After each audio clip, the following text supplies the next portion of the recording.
What's going on? This is Ryan with Automatic Comics, and I am back here on the Fanalytics YouTube channel to discuss some recent news that came out that might impact the comic grading community pretty significantly. We're going to have to see how this all plays out because CBCS just officially announced their new labels this week.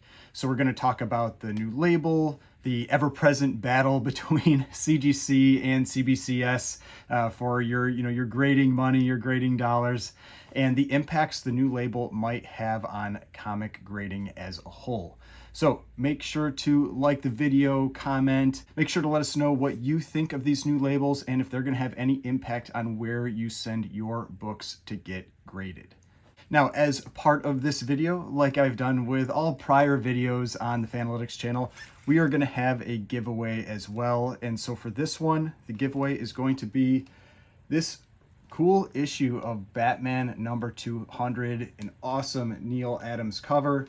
So if you want a chance to win this book, make sure you leave that comment. Let us know what you think of the new CBCS labels and if it's going to have any impact on where you get your books graded. Also remember to subscribe to the channel and you'll have a chance to win this book, this copy of Batman number 200, great Neil Adams cover. So in the grading world for comics, if you're not aware, a lot of you probably already are if you're watching this video, but maybe some of you are new to this. It is predominantly CGC versus CBCS. And when I say that, I'm talking about grading volume. So the number of books that are graded out there, CGC is number 1. They have been around the longest. CBCS is number 2. Now, before we get into the new labels, the reason I want to talk about this CGC versus CBCS comparison is because that is a big sticking point for a lot of people in the hobby. People tend to be very one-sided on which company they support, where they want to send their books into to get graded, who they want to buy those books from. And one of the big sticking points for a long time has often been the labels from the CBCS books. A lot of people haven't really liked the labels that they have, and so this update to the labels is something that people have been asking for a long time. Now, to get a little history about these two companies and the rivalry a little bit between them, CGC is the original. They started in around the year 2000, and prior to that, with respect to grading, most people simply relied on grading standards that were in resources like the Overstreet Price Guide. Now, Steve Borak, who used to be the president of CGC and was the head grader, eventually went on to found his own company in around 2014, which was CBCS.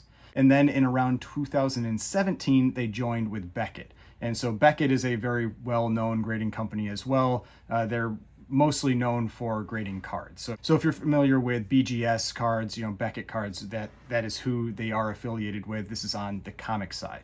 Now, for me, say what you will about grading services. I know that alone can be a little bit of a contentious subject. Some people don't like the idea of grading. Some people love it. Some people think it makes everything more expensive. But for me, I really like the idea of graded comics. I mean, I think there are a lot of positives that come with it. I mean, for one, I think it really improves their display. I mean, you can see back behind me, I have always got some graded books, usually between 4 and 6. Gengar has been taking up some space back there for a little while, but between 4 and 6 graded books behind me at any given time, I just think they look nicer. Now, I know that you can also buy those standalone plastic cases that you can put them in, but I think they look better in the graded case. That's just me. The other big thing is that it really does help standardize grading, even if you disagree some with what the grade is on that book. For the most part, it's getting you in the ballpark. And we've all dealt with, dealers or sellers that either overgrade their books, don't disclose restoration, maybe try to restore the books themselves. This largely takes that out of the equation. It lets you know what you're getting. It's very straightforward. It's on the label. It's given a number. It tells you if there's restoration, all of that. It's very clear and it simplifies it for people, especially if you're newer into the hobby. If you're newer into the hobby, and even people that have been very established in the hobby, grading can sometimes be difficult. And not everybody knows how to do it. Not everybody has the time to put into it to learn how to do it. And so this takes that out of it, and you have this impartial third party that is evaluating the grades of these books. Now, the other thing It also, from a buying and selling standpoint, it makes things a lot simpler. There's no arguing about the grade, even though there are sometimes people that will try to argue, with you that the grade isn't the grade in the case. But, if my opinion there is, it's like, okay, well, go start your own grading company then if you want to make that argument. But, it takes a lot of that difficulty out of that buying and selling conversation, and you have a pretty straightforward value for these books. The other big thing, and I mentioned this just a little bit earlier, is about things like restoration, marrying of books together, where you take pieces of one book and put it together with another book to make a complete book, missing pages, those types of things that can really impact the values of the books, that even if somebody isn't trying to be misleading when they sell something that might have one of those, if you don't know about it and you don't check, or you miss it, or you don't know what to look for, those things can have really big impacts on the values of these books.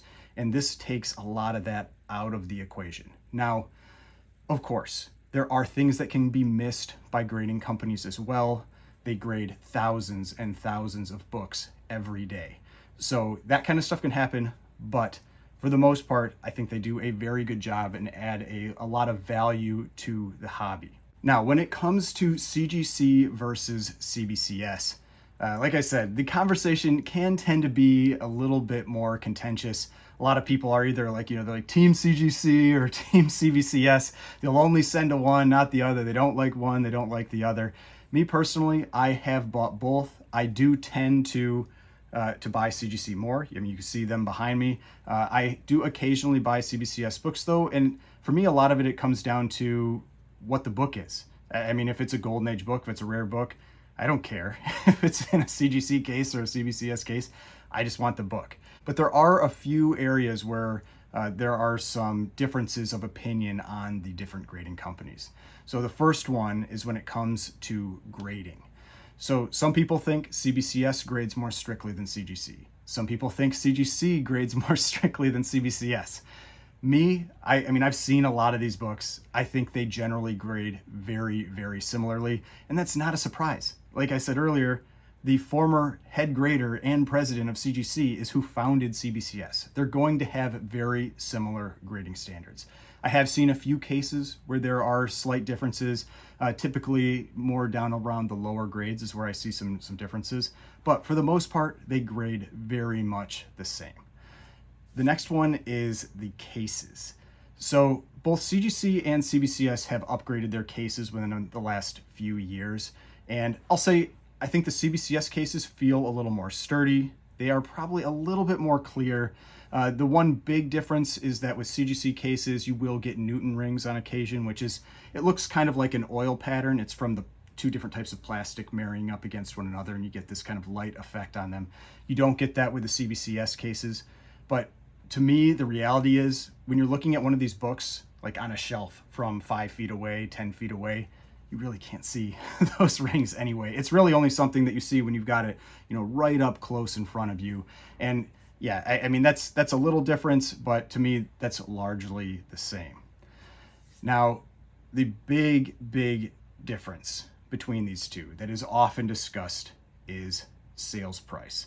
And I'm going to switch the screen around, and then we're going to talk a little bit more about sales prices, and then we're going to get into those new labels. So one of the big sticking points between CGC and CBCS often comes down to sales price, because getting your books graded, the only reason isn't value or isn't sales, but it is a big component of that. I mean, like I said, presentation is also part of it, but sales value, defining sales value, what those books can, be sold for, or, what you would buy them for, that is a big determining factor when it comes to grading. And historically, CGC books do sell for more than CBCS on average.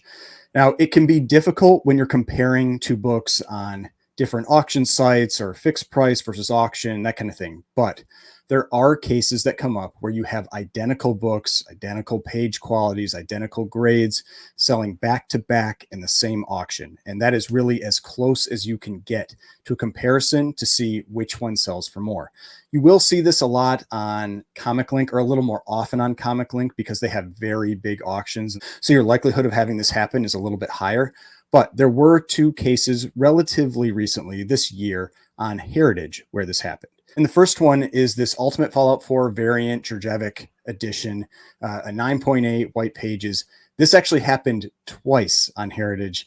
This is the most recent one, but it happened about 3 or 4 months ago. And then this one happened, you can see, just on September of this year. We had a 9.8 sell for $20,400. Now, that was actually relatively low based on where it had been before. I won't get into this too much here. This book has been trending down, but this one went for $20,400. Then, if we look at one sale later, so immediately after, we had a CBCS 9.8. And you can see that the CBCS 9.8 sold for $12,000. $20,400 versus $12,000. $8,400 less, more than 40% less for the same book in the same grade. So this is the type of thing that you'll see. Now, this is a pretty extreme example. I typically see that it's more exaggerated in the modern 9.8s. That's where you tend to get a pretty big divergence between CGC and CBCS, but that isn't the only place. When you're talking about silver, bronze, that kind of thing, you still tend to see about a 10 to 20% difference. And I've got that in the next example. So this one was a Hulk #1, 7.5 white pages copy. This one sold for $58,800. And then immediately afterwards, we had a 7.0 white pages copy, and it went for $63,000. So you can see the CBCS higher grade, same page quality, sold for a little more than $4,000 less than a lower grade, same page quality CGC copy.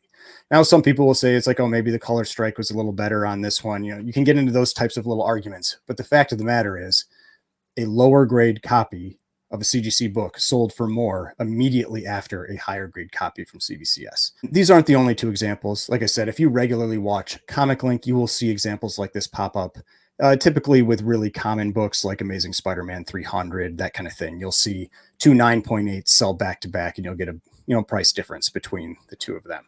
So what does all this have to do with the labels? So there have been a lot of people that have said if only CBCS would change their labels, would improve their labels, then they would be more willing to buy the CBCS books. They'd be more willing to send their books into CBCS to get graded. So now we have finally gotten that big, significant update on the labels from CBCS. So let's go over to the CBCS page and take a look at these new labels. So the first story, the top story on their page here, is talking about their new labels. I mean, this is a big change for them. It is a very different style. Typically, the argument that's been made from CBCS has been that they didn't want to have anything that was overly distracting from the book, that the focus should be on the book itself, not on the label. But there are still things that could be done potentially to improve that label and not really detract from the book. Because one of the sticking points has often been that it's not easy to see the grade, for example, when you're a little bit away from the book. So if you've ever been to a con and you've seen a CBCS book on a wall and it's like 10 feet away or 15 feet away, it can sometimes be a little hard to differentiate the grade from the background. It just kind of blends in. Whereas with the CGC books, you have that very bright white around the grade, and it's really easy to read and it's clear. So that's been part of it. But let's take a look at these new labels and what they have changed.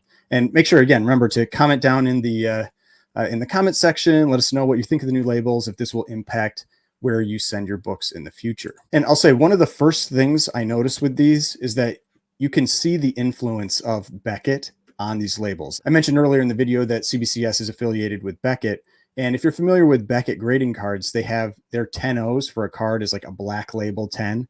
Then so they have special labels as you get to higher and higher grades. Like if you have, I think like an 8 or below, you get a paper label. Then it moves up to, I think like an 8.5 is like a silver label. Then when you get to a 9.5, maybe it's a gold label. And then the 10 is the black label. It's something like that.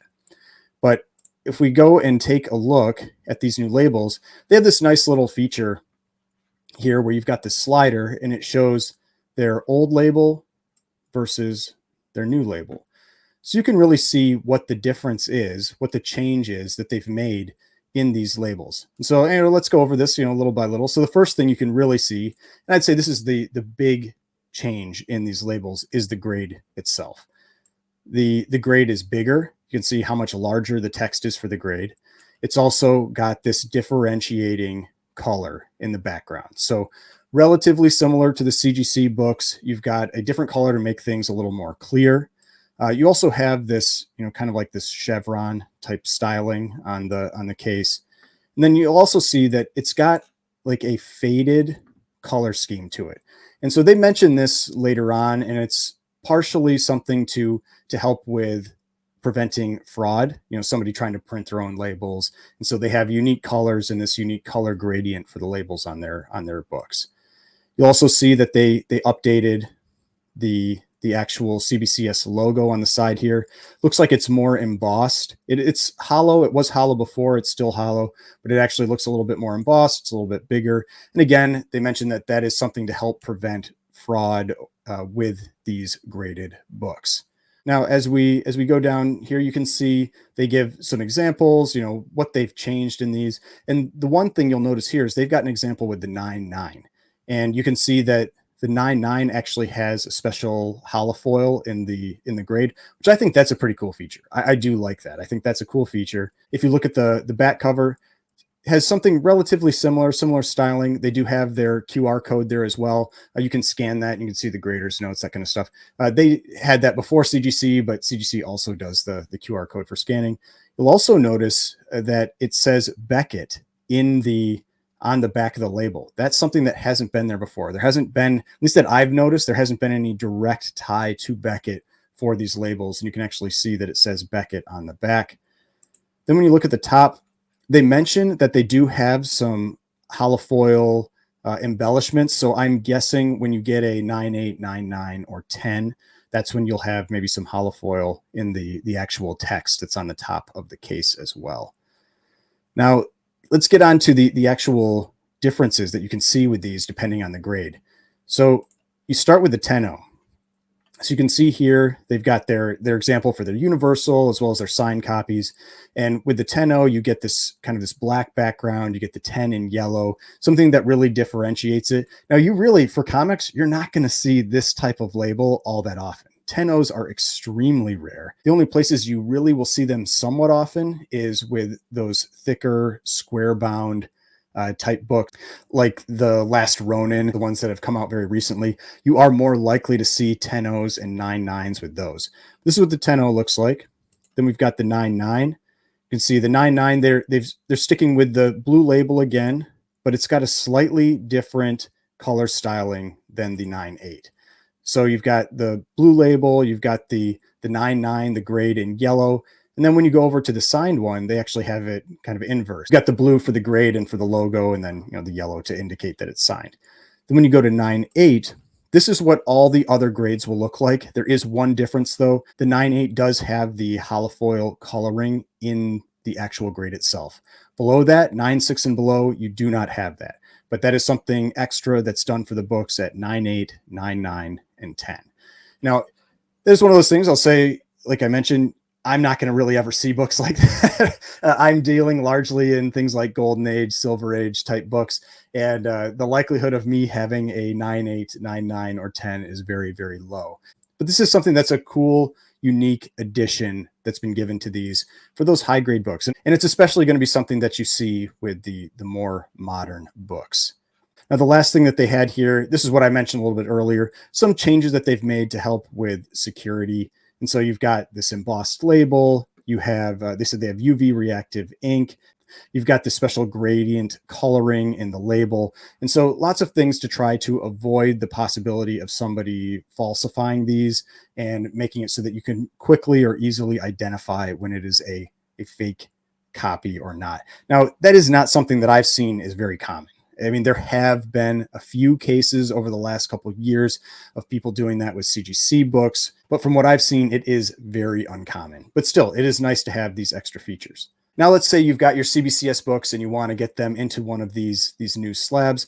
They've got their pricing down here. Now, it says here 1023. I don't know if that means October 23rd or if it means October of 2023. So I don't know if you've got to wait until the 23rd to get the new label or if they're actually all in place now. I'm guessing it's October of this year since they've now released this and all of that, but I can't say for sure. So if you're wondering if you want to send them in and you want to make sure that you actually get the new label, I would maybe contact them if you're sending in anytime before October 23rd. Once it's after October 23rd, it's right either way. But they've actually got a pretty great deal right now with the new labels only costing $10 per comic and $12 per magazine. So if you already have CBCS books, if you want to get these new labels, that is a really reasonable price for reslabbing. I mean, for example, at CGC, it's going to cost you anywhere from $20 to $50 to reslab a book. And I'm guessing it ends up being relatively similar here outside of this promotional period, because it does say that that is just for a limited time. The last thing I wanted to go over were a couple books that are actually available on an upcoming Heritage auction. So you can see here, there's a Marvel Comics #1 that's a 2.5 restored, and it has that new label. So if you want a chance to see one of these, get a close look at it, you can go to the Heritage site, look up Marvel Comics 1 CBCS, and you'll be able to see what this looks like. You can see what they're doing with their with how restoration is being identified. They've got this text box in a block up above the grade. Because if you're not familiar with CBCS, they don't do purple labels. They don't do those different colored labels like CGC does. It is something that you have to make sure you're aware of so you catch that, because it does have a very similar look to the Universal. But it says restored, gives that information, moderate to extensive, amateur. So yeah, so that's the new label. We can take a look at the back. And this is what I was talking about. If you couldn't see it previously, how you've got this Beckett on the back of the label. And then CBCS also has all these details, everything about it on the back here, and where you can scan to get those, those graders notes. Another one that they've got coming up as well is this Batman #1. It's in a 4.5. And again, it's got that, that brand new label. You can see the new styling for the logo, the new style for the grade. And if we look at the back cover, and such an awesome back cover for Batman #1. If you look at the back cover here, you can see that Beckett styling as well on the label itself. Now, one thing I decided I would bring up here is I just pulled up a Batman #1 CGC. So here's the Batman #1 CGC. Here's the Batman #1 CBCS. So this is where you can flip back and forth between the two, decide which one you really think you like the most. And again, leave the comment down in the comment section, letting us know which one do you prefer. For this Batman #1, taking the grade out of it, the value out of it, do you prefer the CGC label or do you prefer the CBCS label? Now, one thing I will say, it will help with presentation of these books next to each other. Actually, I was talking about that with some people outside of this, and I think that is a good point, that when you put this book maybe on a shelf next to this book, it looks a little more similar than, if you had this book, like where you've got this completely different style of label going next to the CGC label. So if you've got a mix of CGC and CBCS, this is going to look a little bit nicer on the shelf next to each other than what we would have seen previously with the mixed labels from the different graders. All right, so I hope you enjoyed that video, helped clear up any questions or issues that you might have had with CGC versus CBCS. Again, let us know what you think of those new labels. Is it going to impact where you send your books to get graded? Leave that comment letting us know. Subscribe to the channel, like the video, and you will have a chance to win this copy of Batman 200 covered by Neil Adams. And thanks for watching the video, and make sure to go register for the Fanalytics Beta release that is coming out on November 6th. The link to their registration is going to be in the details of this video. You can also go to their Instagram page, and there's a link in their profile as well. Thanks for watching, and keep an eye on this channel for more content in the future.